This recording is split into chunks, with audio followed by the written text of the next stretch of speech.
Meus irmãos, eu vou convidá-los a abrir a Bíblia na carta de Paulo aos irmãos que moravam em Filipos, carta de Paulo aos Filipenses. Abra sua Bíblia no capítulo 4, por gentileza. Quero convidá-los à leitura dos versos 2 a 7.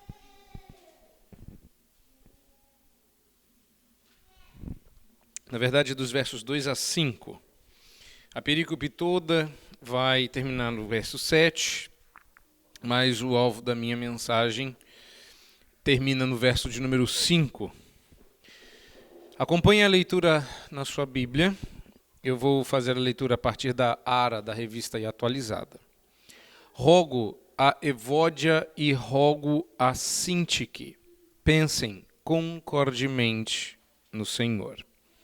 A ti, fiel companheiro de jugo, também peço que as auxilies, pois juntas se esforçaram comigo no Evangelho, também com Clemente e com os demais cooperadores meus, cujos nomes se encontram no livro da vida.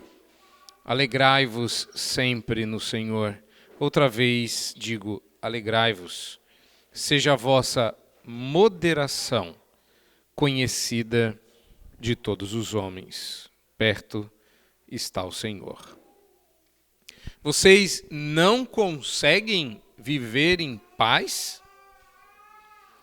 Irmãos, qualquer pessoa que tenha a experiência de conhecer um pouco mais da sua própria igreja, de igrejas, é possível que eu conversei com alguns de vocês, nem todos são nascidos e criados na igreja presbiteriana de Vila Guarani, então vocês conhecem outras realidades eclesiásticas.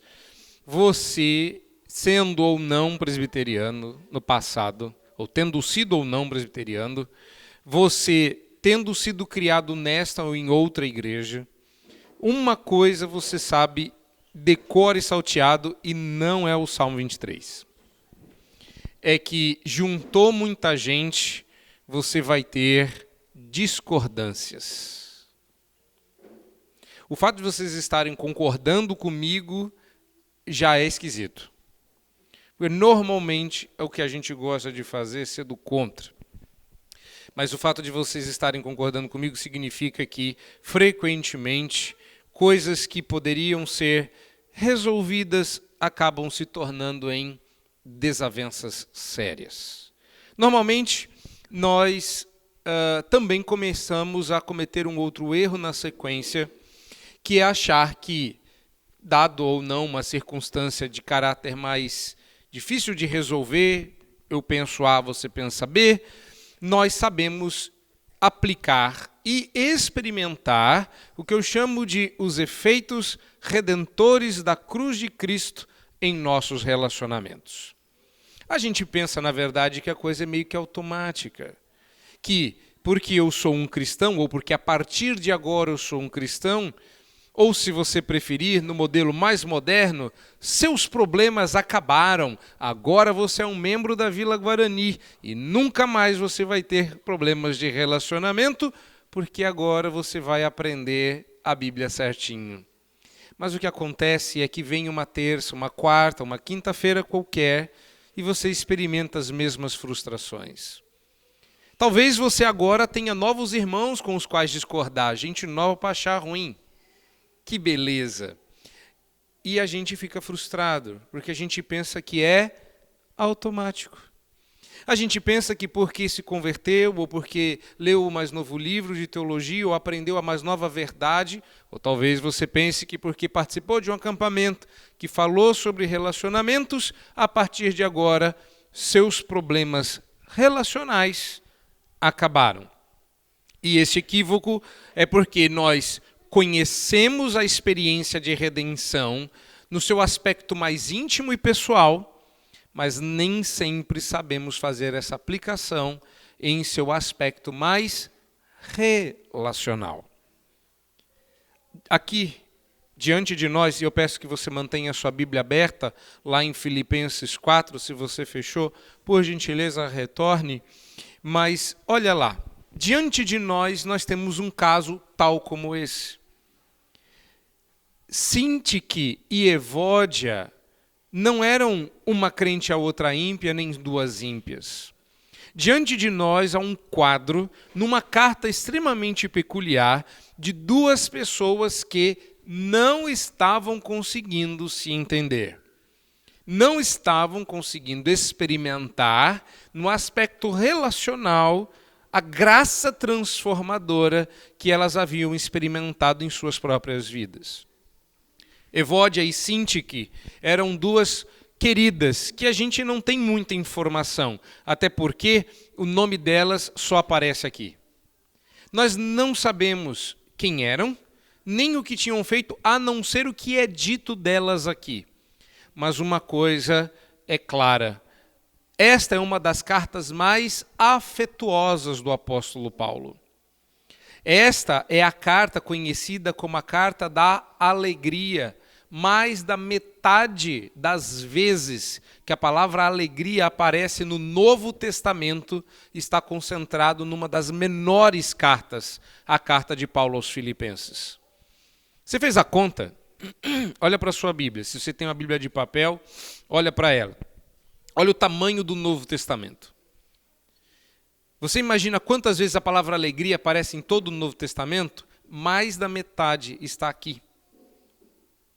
Nessa cartinha, se você folhear, parece estrada de cidade do interior, que é cidade de primeira, que se você engatar a segunda, você saiu da cidade. Olha para essa cartinha, ela é minúscula. Não é sem razão que esta é conhecida como a carta da alegria. O que é curioso, porque o apóstolo Paulo estava preso quando escreveu essa carta.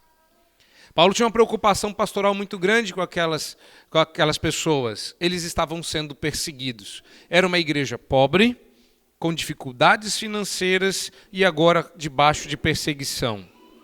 Mas o apóstolo Paulo se lembrou de Evódia e Sintique e da rusguinha, da briguinha delas. Eu imagino, não sei vocês, que se fosse eu não escreveria essa carta, não. Eu escreveria assim, e manda um recado meu para Evódia e Sintique, 2 pontos. Parem de bobeira. Tem coisa mais importante na vida. Vocês estão debaixo de perseguição. Eu estou precisando de dinheiro para comer. Porque é essa carta que Paulo agradece uma doação em momento de extrema necessidade, ainda que ele tenha aprendido a viver contente, inclusive na fome. É a essa carta que a gente vê Paulo se lembrando com carinho e cuidado que nem sempre nós temos. A gente minimiza o problema relacional. Você não está bravo por causa disso, que bobeira. É por causa disso que a gente está... para com isso, né? Vê se cresce. Não, Paulo valoriza essa questão e escreve a elas. O problema é que, e eu posso deduzir isso legitimamente a partir do verso 5, que o que estava aparecendo para as igrejas não era a moderação. Quando Paulo encerra no verso 5 a questão, dizendo, seja a vossa moderação conhecida de todos os homens, é que muito provavelmente o que estava sendo conhecido de todos os homens era a briga. E eu acho que você não quer que ninguém conheça uma igreja por conta das desavenças. É a coisa mais horrível, e isso aqui é muito, muito, muito sério, é a coisa mais horrível e mais peçonhenta a gente se referir à igreja como aquela igreja que teve aquela briga. Você é daquela igreja... aquela igreja teve... Isso é a coisa horrorosa, porque isso vai contra o evangelho. E é por isso que Paulo diz, olha, o que devia estar sendo conhecido das pessoas não é que você tem 2 irmãs que não conseguem se dar bem, nem que essa é a igreja que se você começa uma briga, ela nunca termina. Que seja a vossa moderação. Agora, como é que a gente faz isso? A rivalidade e a briga entre irmãos de igreja ou de sangue, na verdade, é um claro sinal de duas coisas.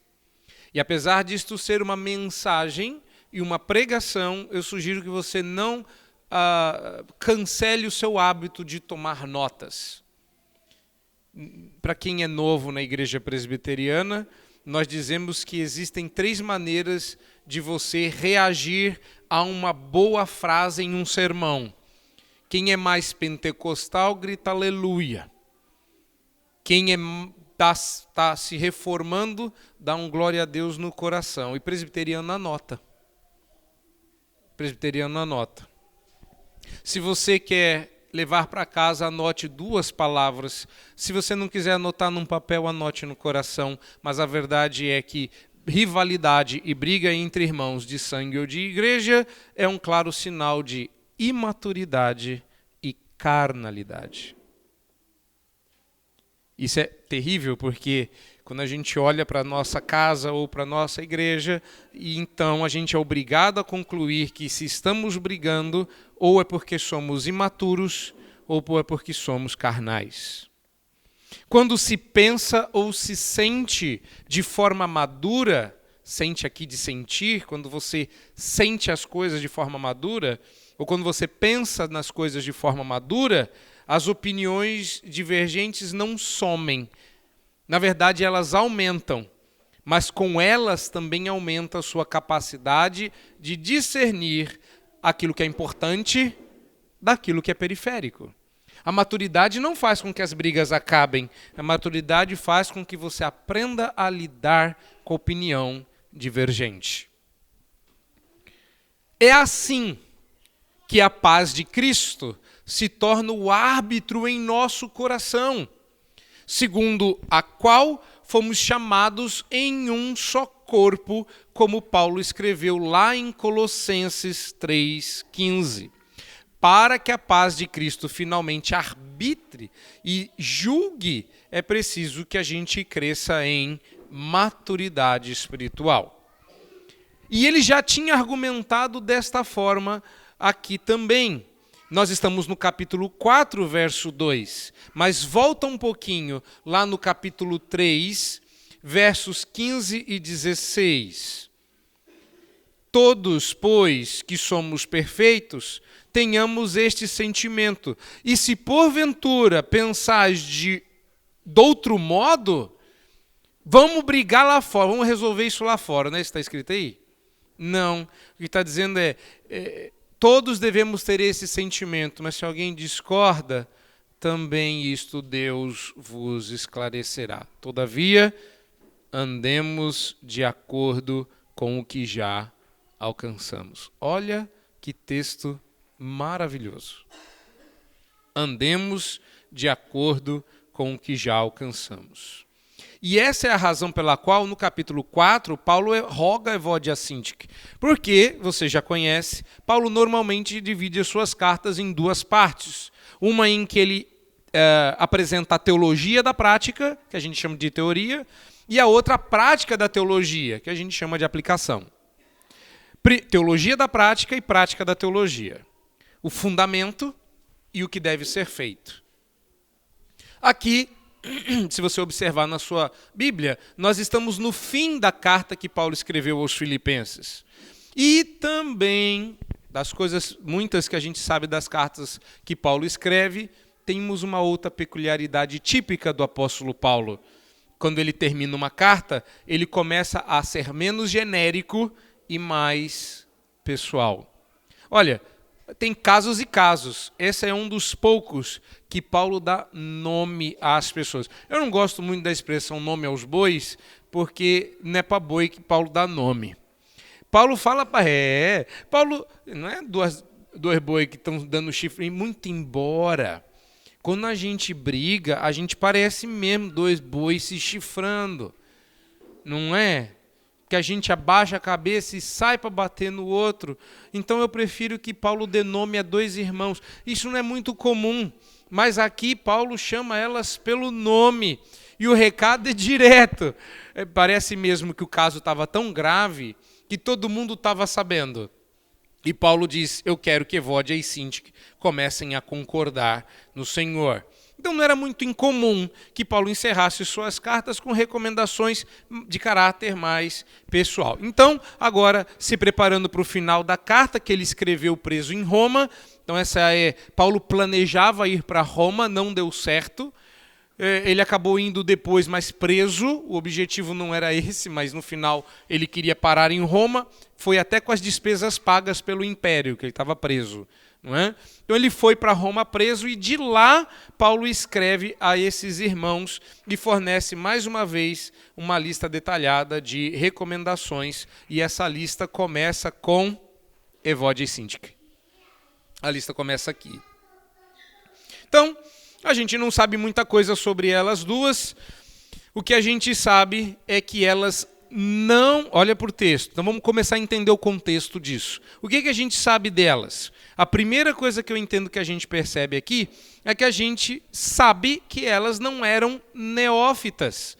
Elas eram duas cristãs maduras. O apóstolo Paulo diz que elas haviam trabalhado junto, inclusive, com ele, dando testemunho da verdadeira fé. Olha o verso 3. Ele disse que elas se esforçaram juntamente comigo no Evangelho. Mais do que uma curiosidade, saber disso é um verdadeiro consolo. Sabia?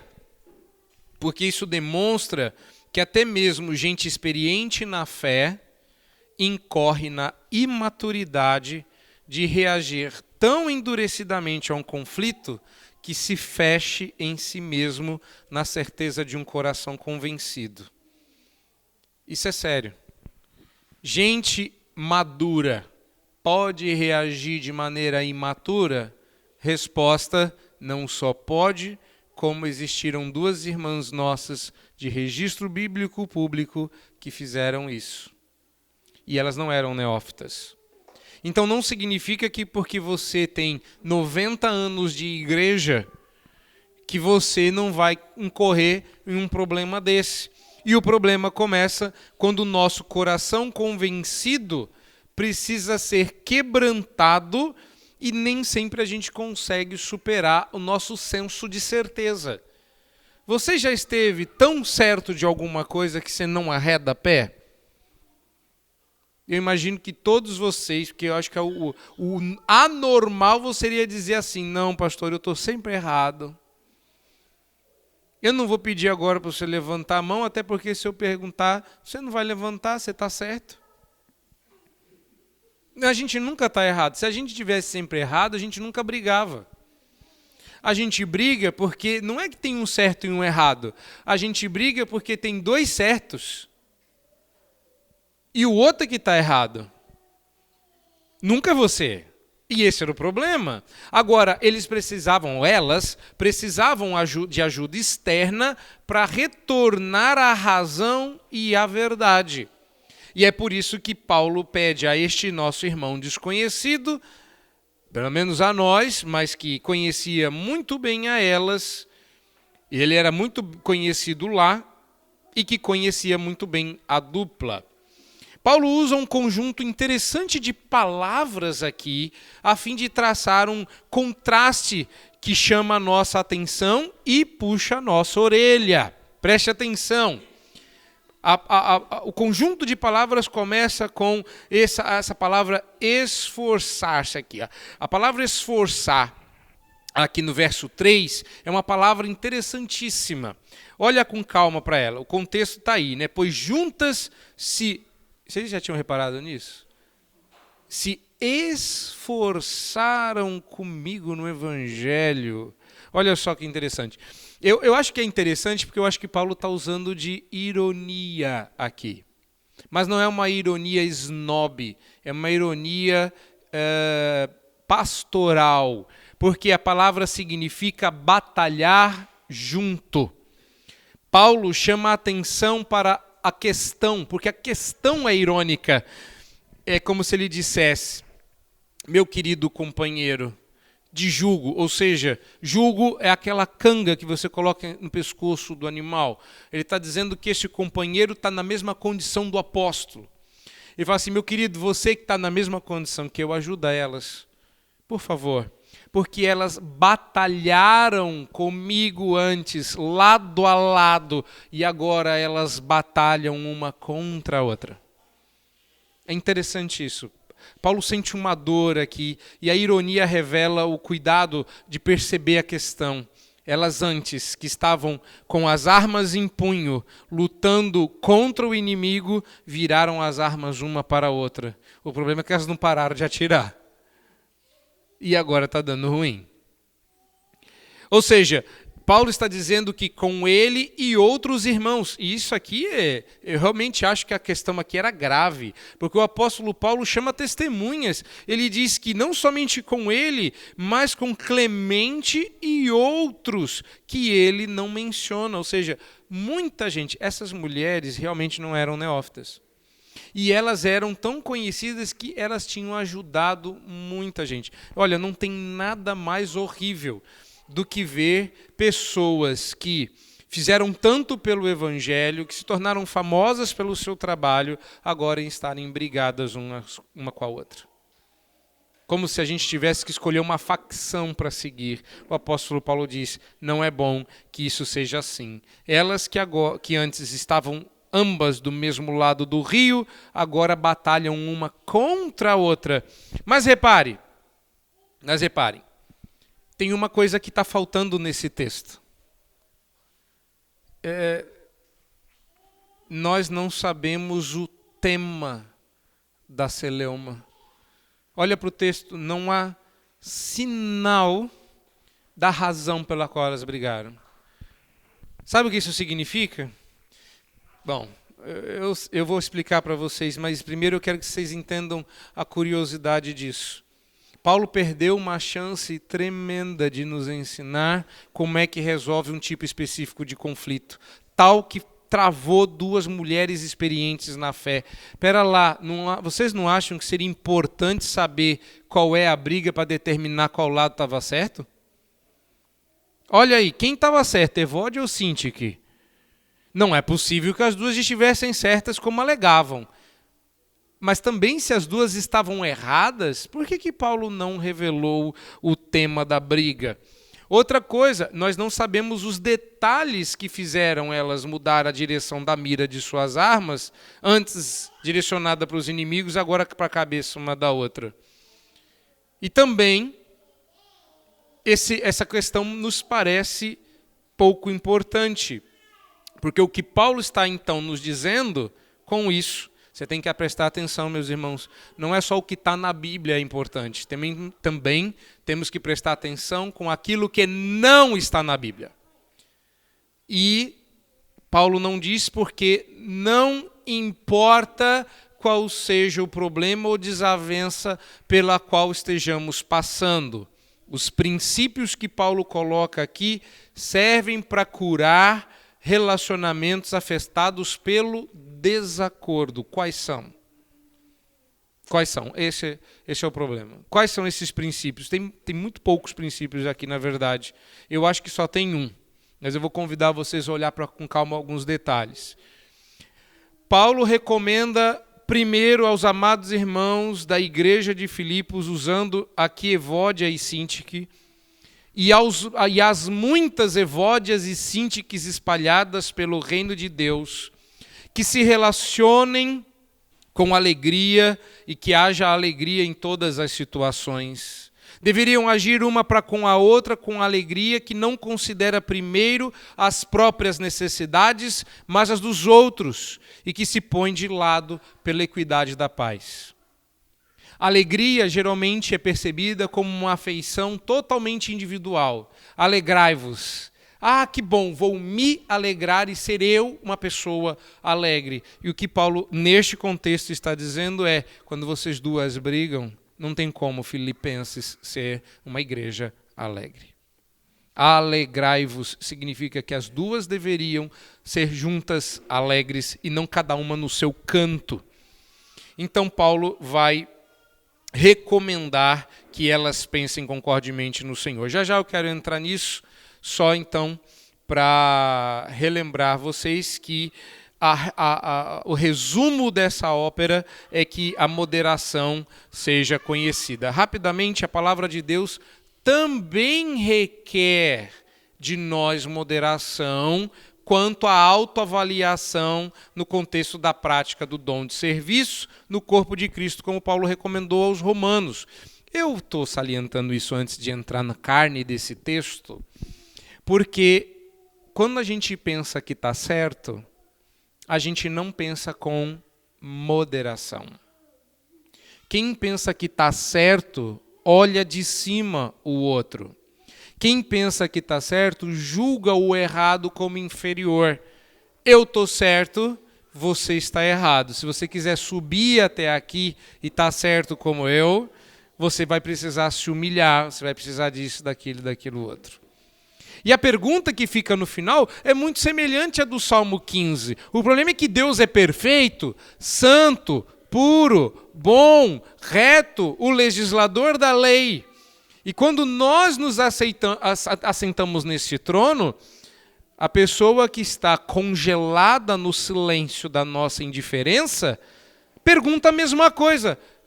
Quem subirá ao Monte Santo do meu cônjuge e habitará com ele? Aí tem a lista. Aquele que fizer isso, aquele que fizer aquilo, e fazendo todas essas coisas, você não vai ser abalado. Não, pensar com moderação é: será que eu contribuí para que a briga piorasse? Será que a minha reação ao erro do outro foi redentiva? Ou eu isolei a pessoa em seu pecado? Será que eu estou facilitando ou dificultando o problema ou a questão?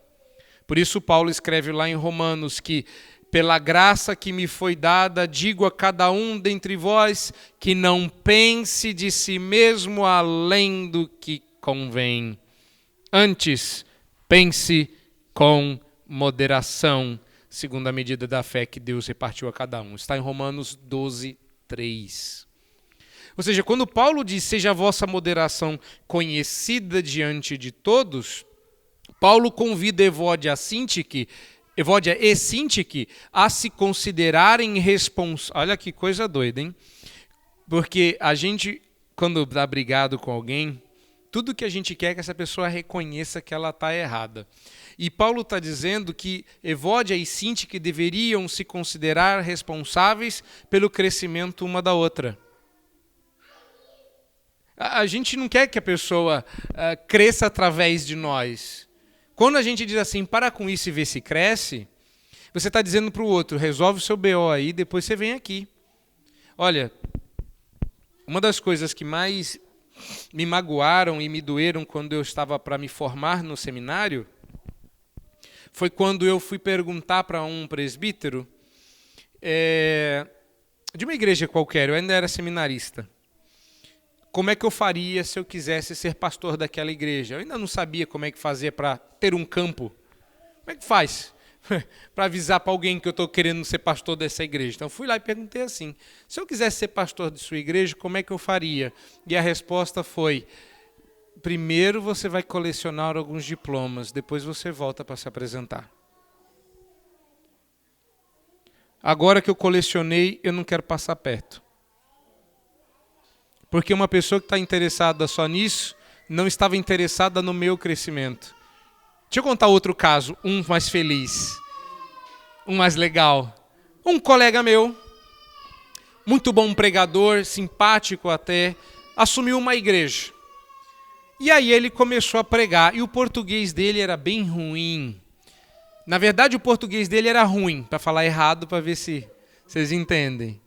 E aí, entre muitos nós vai, nós fica, e algumas besteiras ditas no púlpito, o conselho chamou ele para conversar. E ao invés de mandarem ele embora, mandaram ele estudar.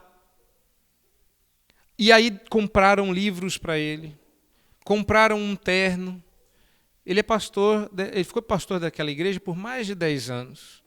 E eu perguntei para ele assim, você não ficou chateado, ofendido, quando eles disseram que você tinha que estudar, porque seu português era ruim, porque sua teologia era ruim? E ele disse, não, porque eles estavam interessados no meu crescimento. Não é que eles não me queriam como pastor, eles queriam que eu fosse um pastor melhor. E o conselho investiu nele. É uma história mais legal essa, né? Primeiro que aconteceu com o outro, não foi comigo. Mas observem isso. Quando a gente briga, quando acontece um desacordo, uma desavença entre nós, sabe o que Deus está te chamando? Deus está te chamando para uma missão. Está te apresentando alguém cujo crescimento passa a ser também de sua responsabilidade. Mude o verbo. O verbo não é cresça. O verbo é cresçamos.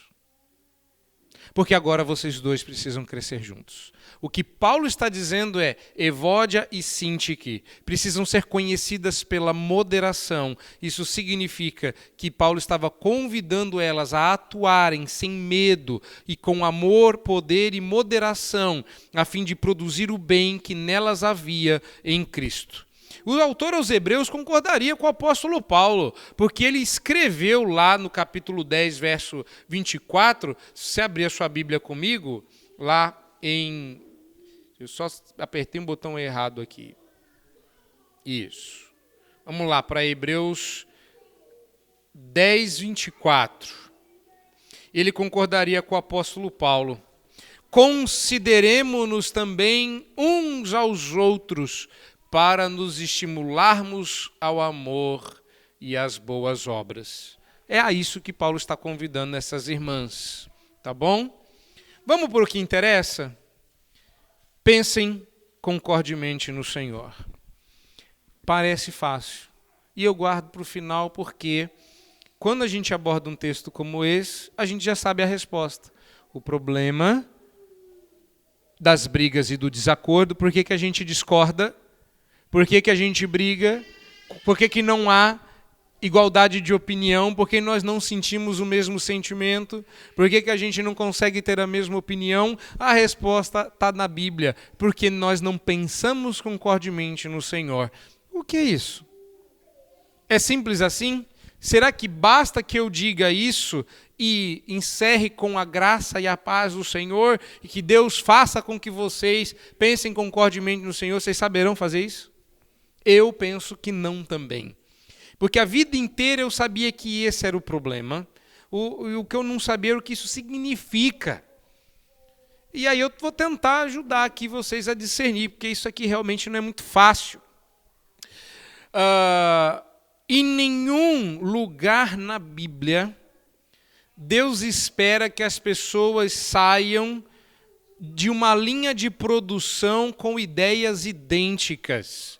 Nem que pensem exatamente do mesmo modo. Tanto é que Paulo diz que a gente tem que ir até onde a gente conseguiu caminhar juntos. O problema é que a gente pensa isso.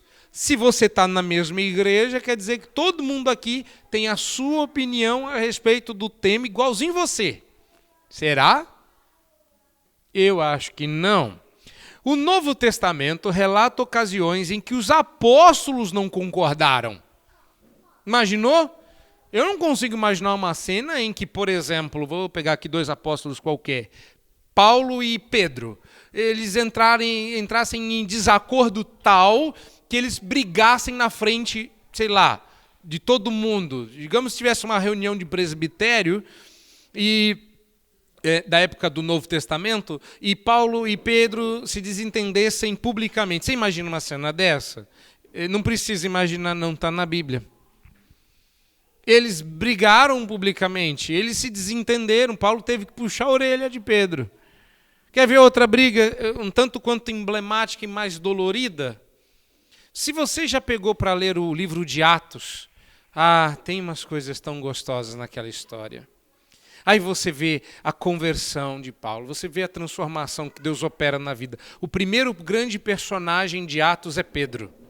Quando Paulo entra em cena, ele passa a ser o grande personagem. E aí a ele vão se juntando personagens encantadores, como por exemplo Barnabé. Irmãos, não haveria apóstolo Paulo se não houvesse Barnabé. Barnabé foi o homem incógnito, que a gente sabe muito pouco, que lembrou-se: para esta obra precisamos do rapaz de Tarso, que foi lá buscar Paulo no interior, que estava lá mexendo com seus tecidos e suas redes, e ele falou: vamos que a gente precisa de você. Foi Barnabé que foi buscar Paulo. E é lindo de ver. Sabe o que doeu? Quando Paulo e Barnabé se separaram por causa de perspectivas ministeriais diferentes referentes a João Marcos na terceira viagem missionária. Não houve, irmãos, não houve acordo. Não houve acordo. Quando você lê Paulo escrevendo, pensem concordemente no Senhor, a pergunta é: e apóstolo Paulo ficou doido, é? Ele é hipócrita agora? O homem que não conseguiu entrar em acordo com Barnabé por causa de João Marcos, que Paulo disse assim: João Marcos não vai. Barnabé falou: vai. Falou: não vai, vai. Barnabé, se João Marcos for, eu não vou. E falou: Paulo, já passamos por isso. Eu sei o que eu estou fazendo. É o meu ministério. O meu ministério é resgatar pessoas. Cara, acredita, João Marcos tem que ir. Ele falou: então acabou a briga, acabou a brincadeira. Vou para cá, você vai para lá. Tá bom. Mas Paulo aprendeu a lição. E escrevendo a Timóteo, ele diz: traga-me João Marcos, porque me é útil. Ele pede uma capa e pede João Marcos. Quando Paulo escreve: rogo a Evódia e Sintique que pensem concordemente no Senhor, Paulo não está sendo hipócrita, Paulo está sendo experiente. Paulo sabe quanto tempo a gente perde por estar brigado com alguém. Sabe que a pior coisa de você fazer as pazes é ver quanto tempo você passou brigado. Eu imagino quando João Marcos chegou e que Paulo disse: Barnabé tinha razão. Que ele falou assim: quanto tempo perdido por causa de uma briga. O que Paulo está dizendo é: não deixem que Evódia e Sintique passem pelo que eu passei. O que ele está dizendo é: elas estão perdendo tempo brigadas uma com a outra e eu sei como é. Não permitam que elas experimentem isso. Vai lá, meu irmão, eu não sei qual é o nome dele, mas vai lá, meu irmão, e pastoreie essas duas moças, essas duas senhoras a essa altura, né? Porque é tempo perdido. Contenda entre irmãos, sem o arbítrio da paz de Cristo, jamais deveria fazer parte da nossa caminhada com o próprio Cristo. Porque o nosso Senhor é a referência e o centro de todas as coisas, como nós já vimos, inclusive, neste acampamento, e rege a maneira como nós lidamos com os nossos relacionamentos para a sua própria glória. Portanto, a ordem para Evódia e Sintique, especialmente por consequência a todos nós, é para que a gente pense concordemente. Paulo vai usar aqui e no capítulo 2, verso 5, se você quiser dar uma olhada lá, um verbo muito significativo, traduzido aqui pela expressão pensar concordemente, é um verbo só. E lá no verso, só para você dar uma olhada lá no capítulo 2, verso 5, é o mesmo verbo. Tá? O verbo significa harmonia de opinião ou concordância. Mas Paulo, reparem, volta lá agora para capítulo 4, verso 2. Vocês já viram o verbo, volta para cá. Reparem num detalhe no texto. Paulo, e é normalmente o que a gente ouve por aí, normalmente é o conselho que você aprende, normalmente é o que você está interessado em aprender e é o que eu não vou fazer nem ensinar.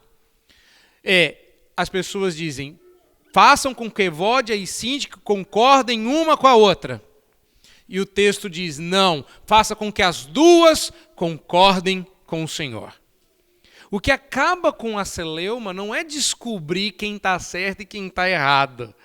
É descobrir como Cristo está certo e nós estamos errados.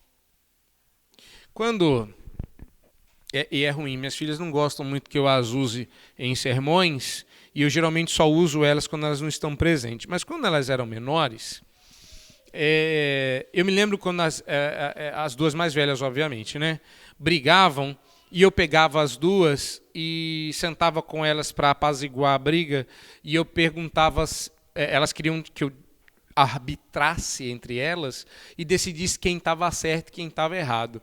E a minha pergunta sempre era: e o que a gente vai fazer com o culpado?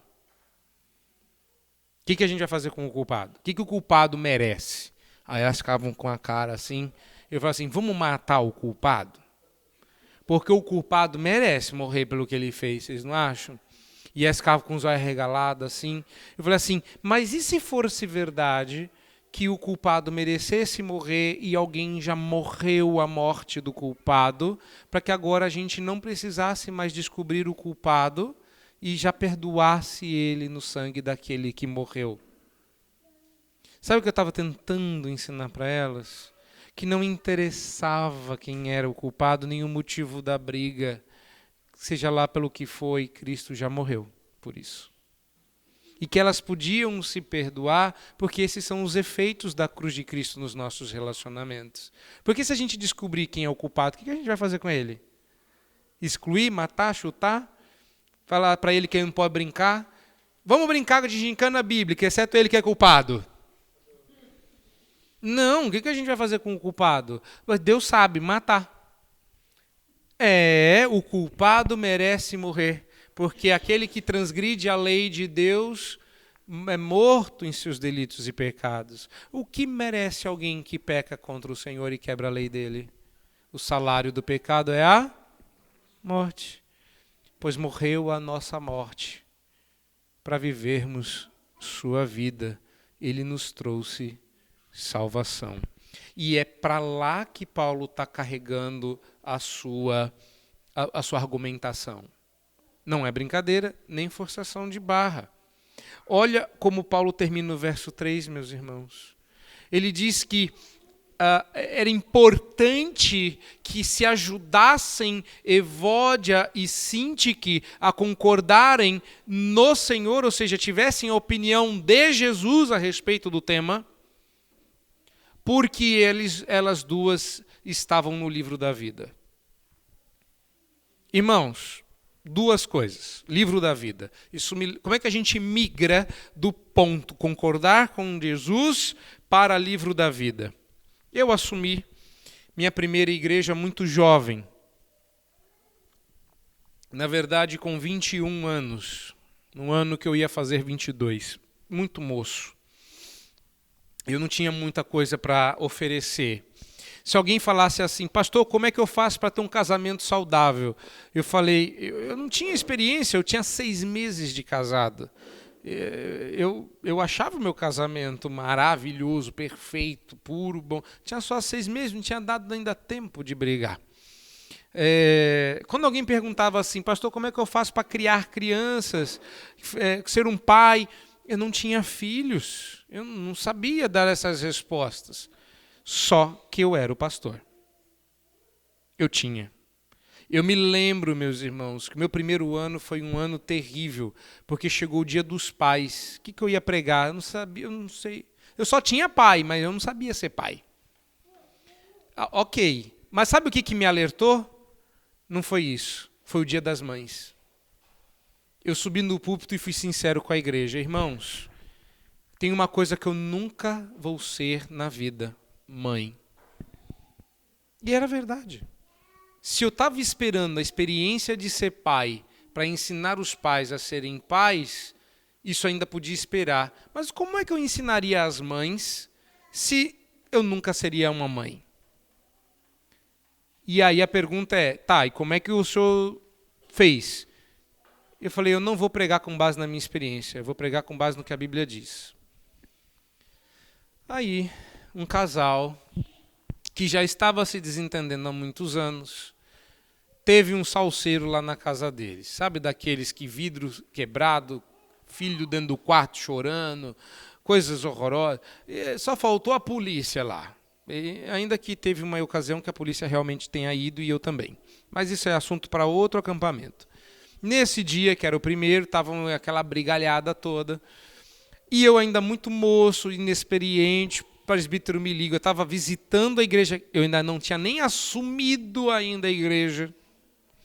Eu estava lá de passagem porque estavam sem pastor, estava certo que eu seria o pastor. Então, uma vez por mês, eles estavam me convidando, embora eu não tenha conseguido ir todos os meses, para ir lá, dar uma apaziguada na igreja e voltar para o seminário. E aí, a Marcela foi comigo 2 dessas vezes. E aí, naquela noite, o presbítero me ligou, falou, pastor, ainda não era, mas já há de referendo, vamos lá para resolver a briga. Chegamos lá, aquela coisa toda, acalmou, sentou na mesa. Eu, muito bobo, inexperiente, virei para eles. Não é pergunta que se faça, está errado o que eu fiz. Mas eu escrevi isso aí no livro. Quem já leu o livro vai reconhecer essa história. E eu perguntei para aquela senhora, por que você me chamou aqui? Ela podia ter respondido, porque você é o pastor? Mas a resposta dela foi, porque você prega a Bíblia. Eu não quero saber qual é a sua opinião. Eu quero saber o que a Bíblia diz a respeito do meu problema. Isso significa, eu quero pensar concordemente no Senhor. Eu quero que a minha opinião e a dele se alinhem à de Jesus. Isso só é possível através da palavra. Isso é pensar concordemente no Senhor. A partir daquele dia eu comecei a entender que o meu ministério era ajudar as pessoas a deixarem de ser a Evódia e Sintique de Filipenses para passar a ser a Evódia e Sintique do que se tornou a partir daqui. E isso porque, está aqui no verso 3, porque junto com os demais seus nomes se encontram no livro da vida.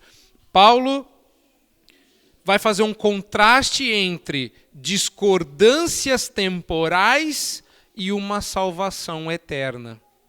Irmãos, se a gente está numa igreja, especialmente uma que eu pastoreei, das que eu pastoreei, e que eu sabia que as pessoas estavam brigadas, certa feita eu pedi para que eles fizessem um exercício autoevidente. Olhem ao redor. E eu fiz todo mundo olhar para trás, para o lado, para frente. Falei, quero que seus olhos alcancem todos os rostos da igreja possível.